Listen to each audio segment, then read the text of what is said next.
The Mishnah? No, actually, we're holding by the words Taima de Rabbi Yehuda Mistabra. This is about 9 lines, 10 lines from the bottom. I see it. Taima de Mistabra. Taima de Rabbi Yehuda Mistabra.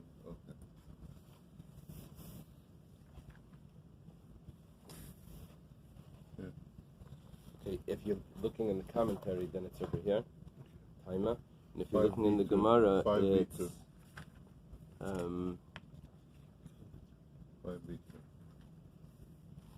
No, this is it. This other thing.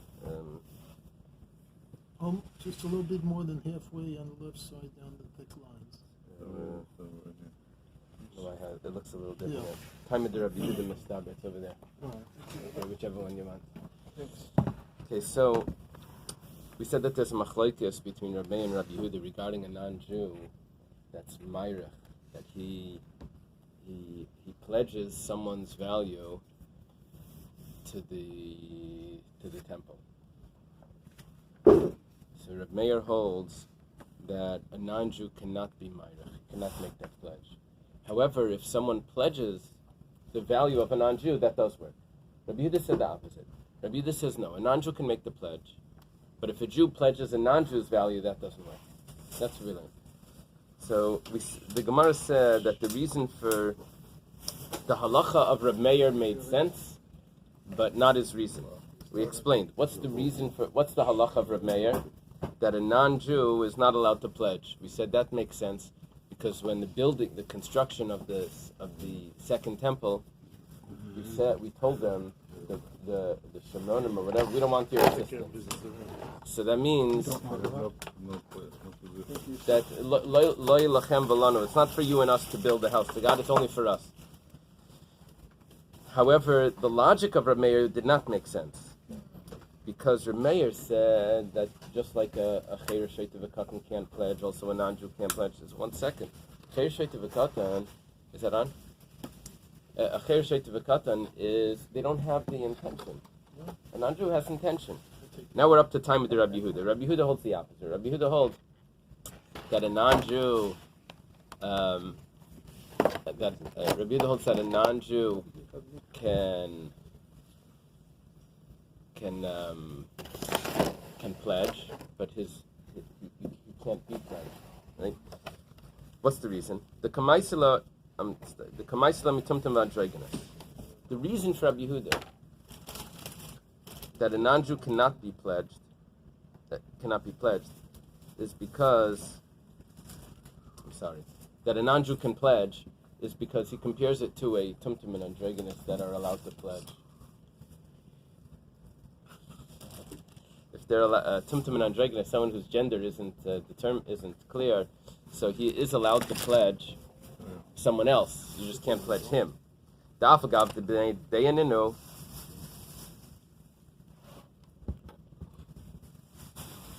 Let's say it like this. The opposite. Rabbi Yehuda says 2 things. First, that a non-Jew can pledge, but a non-Jew cannot be pledged. So the reason for Rabbi Yehuda makes sense when we're talking about that they can't be pledged. The non-Jew can't be pledged. Why? Because a tumtum and androgynous can't be pledged. Their value can't be pledged because they're not. Their gender isn't determined. And so, therefore, also a non-Jew can't be pledged. But a non-Jew, you know if he's male or female. Granted. But that doesn't have to do with intent. This is just the Torah decided that that's how it is, that it has to be male, female, this and that. It also would exclude a non-Jew. Because I have an inclusion and an exclusion here. So I have to use one for this and one for that. One for pledging and one. Which one do I use it for? So it says it makes more sense to exclude him from being pledged. But the halacha of Rabbi Yehuda that a non-Jew can pledge, that doesn't make sense. Why? Because because it's not for them to build our house. We shouldn't be accepting their pledges. The Gemara now discusses what is Rabbi Yehuda going to do with this. For Rabbi Yehuda, that loy lachem v'lanu, that verse, loy lachem v'lanu, not for them and us to build the house of God, it's only for us. Maya avidle. what does he do with that verse? He's accepting pledges from a non-Jew. And the verse says that we shouldn't be accepting pledges. Amar Rav Chizda, Amar Avimi. Rav Chizda says in the name of Avimi that ve'erche nignaz. We're not really accepting it. We're saying that they can pledge. The pledge becomes sanctified, but we don't use it. We put it aside. So they take the money but don't use it. That's right. Rav Chizda and Avimi. Rav Chizda says in the name of Avimi. I don't know if we've had Avimi before. Yeah, we do have. We have had a combination. Where's this stuff? Oh, it's in Nehemiah. Yeah, it's in Nehemiah. The most money out of non-Jews. They said it's interesting. The last mitzvah from the Rebbe spoke about. He spoke about Mashiach the whole time, but he spoke about Sheva Mitzvahs B'nai Noach. It looked like that was going to be like a big deal. The Rebbe would encourage us to do. So one of the shluchim said, "We didn't take it serious. That's where all the money is." Yeah. Okay. Elamayata. But according to this, la yimalu bay.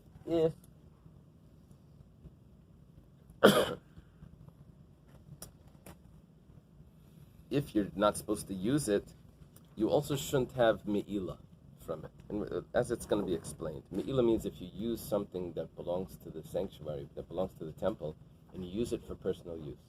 So here we have a non-Jew that made a pledge, and we said that the pledge is a pledge, but we're not allowed to use it. But there shouldn't be me'ila by it. The Tanan, as it was taught in the Mishnah, Chomesh Chatois HaMesos, the 5 sin offerings that are put to death. If someone has to bring he did a sin, he has to bring a sin offering, a chatas. But sometimes he has an extra one. For whatever reason, maybe it gave birth, maybe he lost it and he pledged the second one. There's all types. So that extra one, we say we don't slaughter it and eat it. It has to just let it die. You just let it die. What happens with and also umayis haholches liyam melach, in money that you're supposed to throw it into the Dead Sea. You're not supposed to have any benefit from it.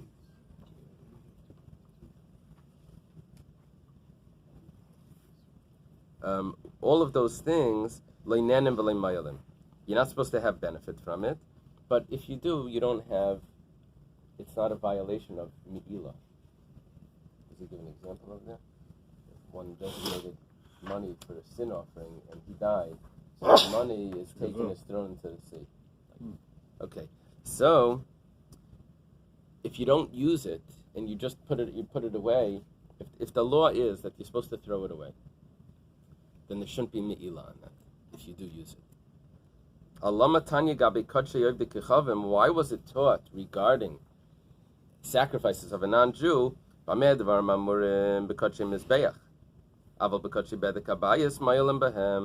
Why is there me'ila? If you're not allowed to use it, you just have to throw it away. So we learned that things that you throw away, there's no me'ila. Me'ila means that you have the benefit from personal use. And so we have here sort of a contradiction. We're saying that the non-Jew's pledge is a pledge. It gets a certain sanctity. It's a type of sanctity, though, that if you use it, it's not a prohibition of me'ila.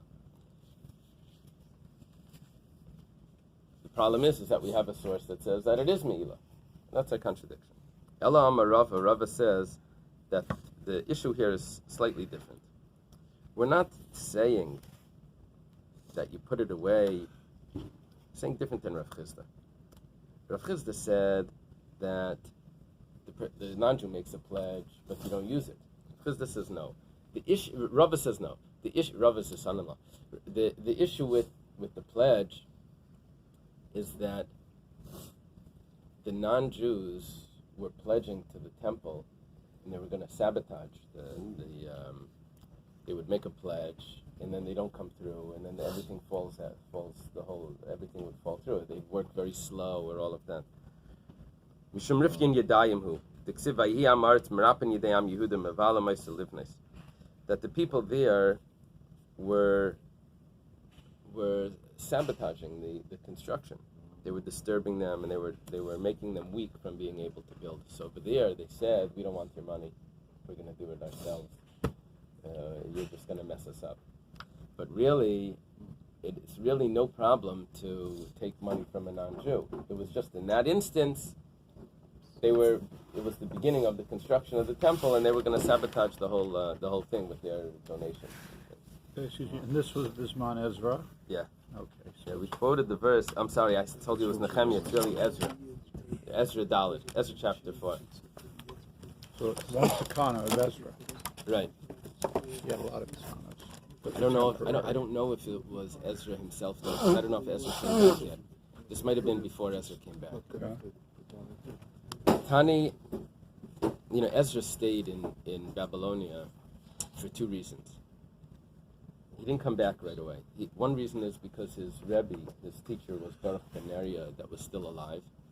That was the scribe of Yirmiyahu Navi. He was still in Babylonia, and he didn't want to leave him. He was studying there. Second reason is because Ezra was a Kohen, and he would have been the Kohen Gadol, but there was Yeshua, we read in the Haftarah, there was Yeshua that came back, so that was the Kohen Gadol, and that was going to be a political situation, so he stayed there until Yeshua died. That's what the Medrash tells us. Old politics. Tani Chada. One brisa taught we're on top of Daf Amud Aleph, top line. One brisa taught if a non-Jew gives a donation to the temple, you accept it. Another brisa says you don't accept it. Amar Rabbi Yechanan says name of Rabbi Yechanan like kasha. It's not a contradiction. Tosfos discusses that the Gemara could have answered it's a machlekes Rabbi Meir and Rabbi Yehuda. That's how you can answer a contradiction. Where Rabbi Meir says you don't accept, and Rabbi Yehuda says you do accept. Doesn't want to get into that. We answer it differently. Habetchila habesayf. It depends.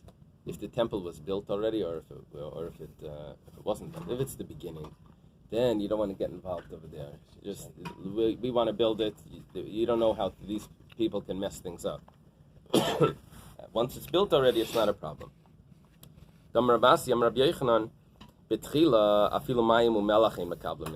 Beginning, you don't even accept water and salt from them.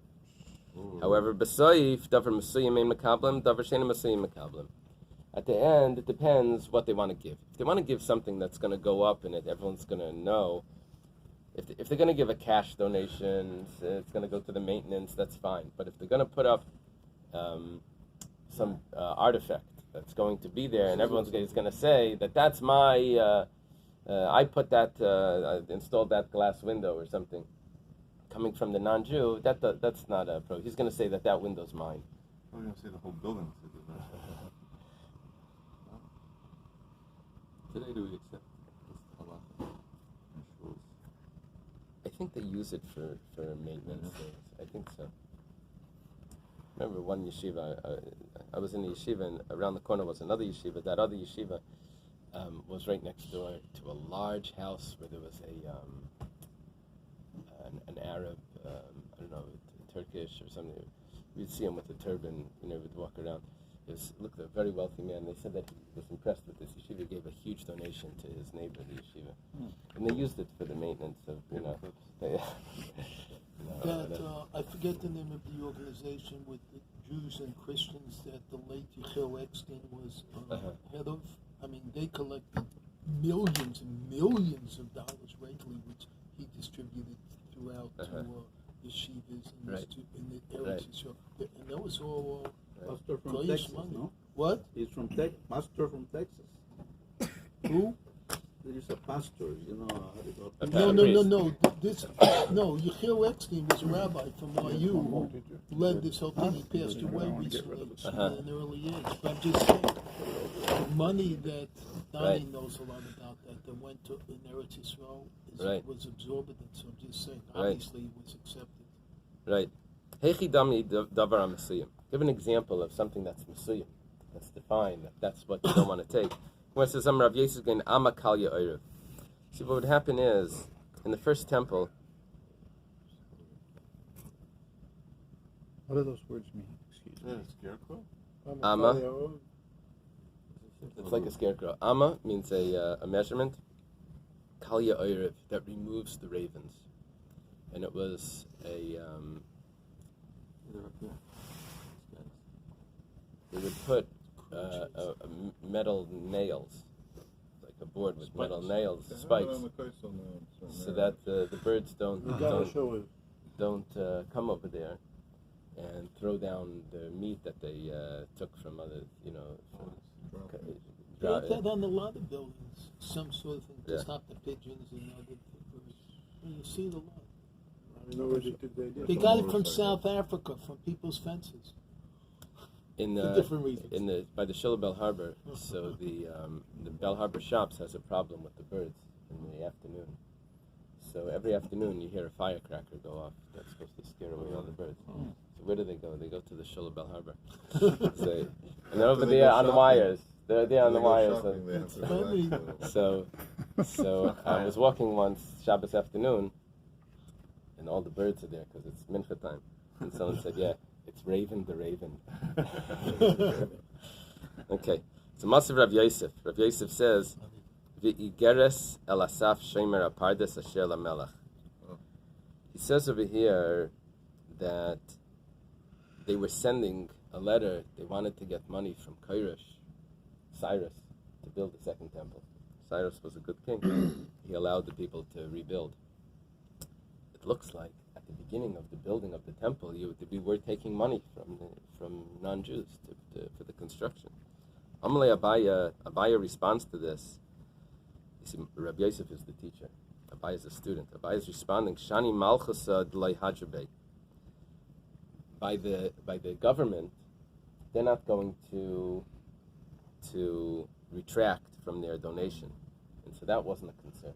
The concern was from individuals or troublemakers that were going to do this. If the king says that we're going to uproot a mountain, they're going to uproot the mountain and they're not going to retract. That's how the kings work. And they did uproot mountains. One time where they couldn't reverse the decree. I think there were times when they got reversed, but that wasn't a concern that it was going to be sabotaged. In China, there was one of the kings, I forget which one, he wanted the river to go straight through, but the Yellow River, one of the rivers to go straight through, he wanted to be able to connect the whole China, and they moved the mountain. It took millions of people there building fires and then throwing cold water on it, and it would crack, and then it would take the stones away. Okay. Amar Rav Yudah Amar Rav. Rav Yudah says, in the name of Rav, see, here's you have grain. You have to separate 1 out of 50 and give it to the Kayan. So here we have a non-Jew that decides he's going to separate Truma Mikirya from his own Kri, from his own silo. Bait can I say? We have to examine, we have to check out, what did he mean? If he meant to do it with the intention of that the way the Jewish people do it, then tinasan lakayin, then it's all good. Then we're going to give it to the kayin. But if he didn't do it the way the Jewish people do it, if he didn't have that intention, we have a concern that maybe he did it even more than what we do. And tu'unik gniza, it needs to be put away and not used at all. Why? We think maybe he sanctified it to heaven. So normally truma is given to the kayin. That's not a problem. Give it to the kayin. But it could be that he didn't understand that it's given to the kayin. It could be he meant to consecrate it as something that's hektish, and then you're not allowed to eat it when it belongs to the temple. Meisvei.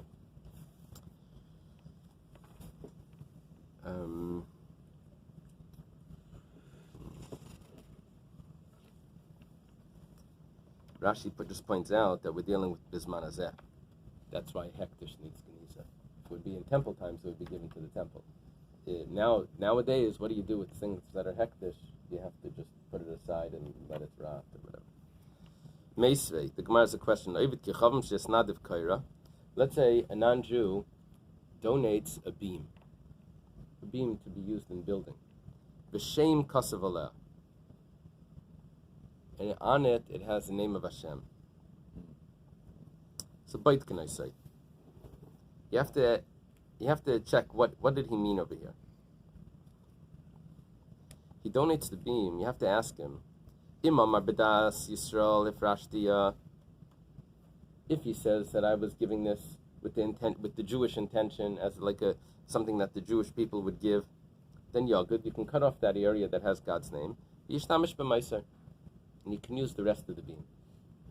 B'im lav, but if not, if it was just his own sort of donation, maybe he intended to consecrate this for heaven. People have their own ideas. What is this? Some sort of, he was giving it to God, and then we're not allowed to use it. The Gemara now discusses this. The reason why we said that you can cut it off if he did it, and if he did it on his own, then it has to be put away and you can't use it at all. The shame kasavala, the baikaniza, because it has God's name on it, and that's what's implying that maybe he meant to consecrate this for heaven. Ha'ain shame kasavala loy baikaniza. But if there is no name on it, then you don't need to put it aside. So why were we making a big deal before about truma? We don't know. Here you see it has to do with if God's name is on it, is written on it, then there's a concern that maybe he was giving it to God. But if there's no God's name on it, then why should we assume that it was giving to God? You should be allowed to use it. I don't understand. That doesn't mean like lishma.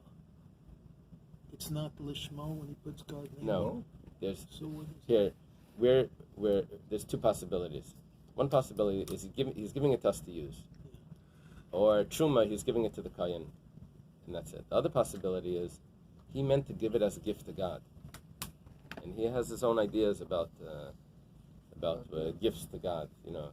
Some sort of sacrifice. So because in his mind... it may have been consecrated to God that we can't use it. So the case happened to be that God's name was written on it. So now we're examining this case. We're saying, what's the reason why we're assuming that it's a gift to God is because God's name is on it? In other words, why did you have to throw that factor in, that God's name is on it? Just say he gave it as a gift. There's nothing written on it. He gave it as a gift. We have to ask him. If he gave it as a gift like a Jew gives a gift, then it's for use. If it's a gift on his own, then maybe it's consecrated. We can't use it. When the Jew gives a gift, they put their name on the plaque. But we know that what he's thinking about. He's thinking Hopefully. Right. The Gemara explains like this: Hu adin. The truth is, the afagav dein kosavala nami ba'igeniza. Even if there's no name on it. Present company excluded. Excuse me. I mean, just some people, Baruch Hashem, thank you very much for doing In some places, they have this cobblestones, and they put it in certain parts. They have every stone has a name. I forget where I saw that. The donation, each stone, each brick is it's mamish. You get. Yeah, by Memorial Hospital, and also by Jackson Memorial Hospital. They have in the bricks on the floor. It's so oval, always the man you Soon we're gonna do it on the gravel in the parking lot. We'll put get children, then they put it. Okay. They can't take I don't know who thought about it. too many plaques. You also thought about it? So the truth is that the fact that we added this detail about the name written on it, this doesn't have to do with it being sanctified for God. What does it even if there's no name on it, it still is a concern that it's sanctified to God. Hakamash Malan is coming to teach us. No, the Chiddush is exactly the opposite. If he intended to give it as a gift to it, as a Jew gives a gift, then you can even cut off the name of God in your set. We weren't saying that the name of God is part of the fact that it becomes forbidden. It's the opposite. The name of God is part of the fact that you can cut it off and use the rest. That was the chiddush of putting this factor in, that the name of God was written on it. What's the reason? The Shem Shleibim Kami Lav Kaddish. A name, there's two interpretations here. So the first interpretation of Rashi is that only the area that the name is written on is sanctified. The rest of it is not sanctified. You can build that into the shul or whatever. Another interpretation Rashi brings is that only when it's written on parchment does it sanctify it. Does it sanctify? Here, you're writing it on a stone. That doesn't sanctify it. Or on a beam. The Tanan, it was taught in the Mishnah. It's actually supposed to be the Tanya. It was taught in a Brisa. Right? The difference. Tanan is a Mishnah, and Tanya is a Brisa. It's taught in a Brisa. If it's written on handles of a utensil, there's a utensil, a pot could have a handle, and Val Kariamita, or it's written on the bed frame, on the leg of the bed, you can just cut that piece off and put it in Shemus. It doesn't mean that the whole thing becomes sanctified, because if it's on a parchment, then that could be different, that it becomes sanctified. But here it was written on a place. Only the place that it's written is the problem, not the rest. I just mixed two interpretations in Rashi. Amar Rav Nachman, Amar Rabba bar Avua. Rav Nachman says in the name of his father-in-law, Rabba bar Avua, Ha'imar sela zu l'tzedakah. Someone says this coin is for tzedakah. Okay, now he has a coin in his pocket. Mutar l'shanaisa. He's allowed to use it. You're allowed to use that. So you use it or borrow it? You borrow from it. You use allowed it. to borrow. And then you pay it back. Savar minei la'atzmayin li'acher loy. This means that you can use it for yourself, but you can't lend it to someone else. That's what was understood. That's what they understood. The reason is because you know that it's tzedakah, you know that it's important. If you lend it to someone else, You don't know. then he may not pay you back. Someone said, came to his Rebbe, he said, everyone is bothering me. Everyone just bothers me. He says, the Rebbe says, I don't understand the problem. Are they wealthy people or are they poor people? If they're wealthy people, so ask them for a loan. They'll go away. If they're poor people, so give them a loan. So here he says that there's a concern if you're going to lend it out, the guy is going to disappear, he's not going to pay you back, he's going to avoid you, and meanwhile, that's tzedakah money. That's a concern. So for yourself, you know the issue, but to someone else, they might not be as serious as you regarding this issue. Itmar was stated by Amoraim. Amar Rav Ami, Amar Rav Yochanan. Rav Ami says in the name of Rav Yochanan. Here we just switched over from Rabba bar Avua, Rav Nachman and Rabba bar Avua in Babylonia, to same generation, Rav Ami in the name of Rabbi Yochanan. Rav Ami in the name of Rabbi Yochanan, but in Israel. And now we say it like this. Bein la'atzmei, bein la'acher. Doesn't matter. According to Rabbi Yochanan, you can lend it to someone else as well. It's tzedakah money, but you can lend it out. Amar Rab Zeira, leishanu al adamar alai. Rab Zeira says, that's in Eretz Yisrael, he's there. It's probably Rab Zeira. Zeira. Leishanu al adamar alai. Aval amar harezu be'ina bai lemesva. That's only if he says he's accepting on himself. But if he says this coin, then there's a problem with lending it out. Because he needs to give it. Bina boy lemesva. But it's needed. Why is it a double expression? How does he Bina boy lemesva. So this seller is required to give. This is for charity. Required to give.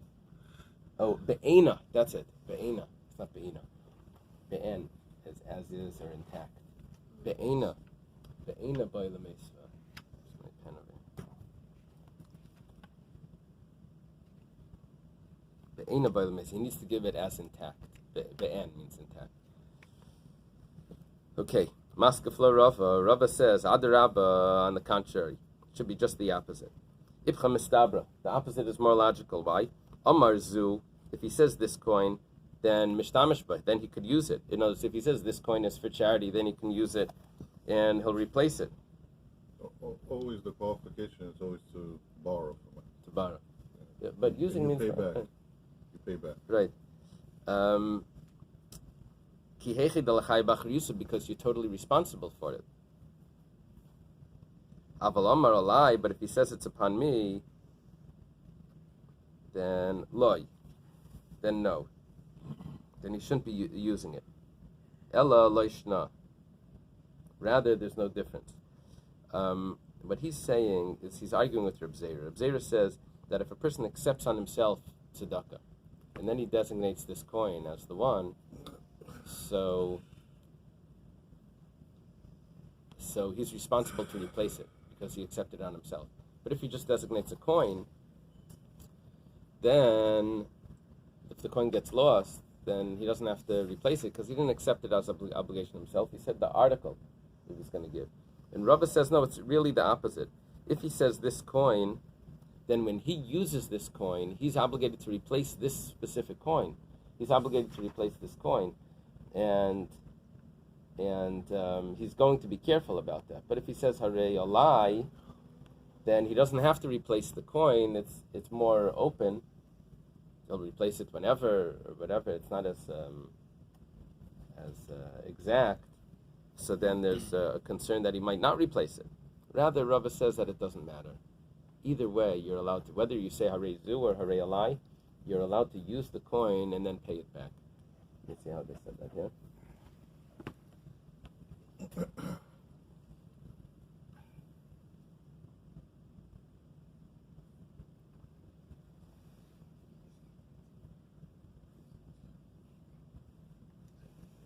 Same thing. Excuse me. We're talking mamish physically a coin. It's not like a person who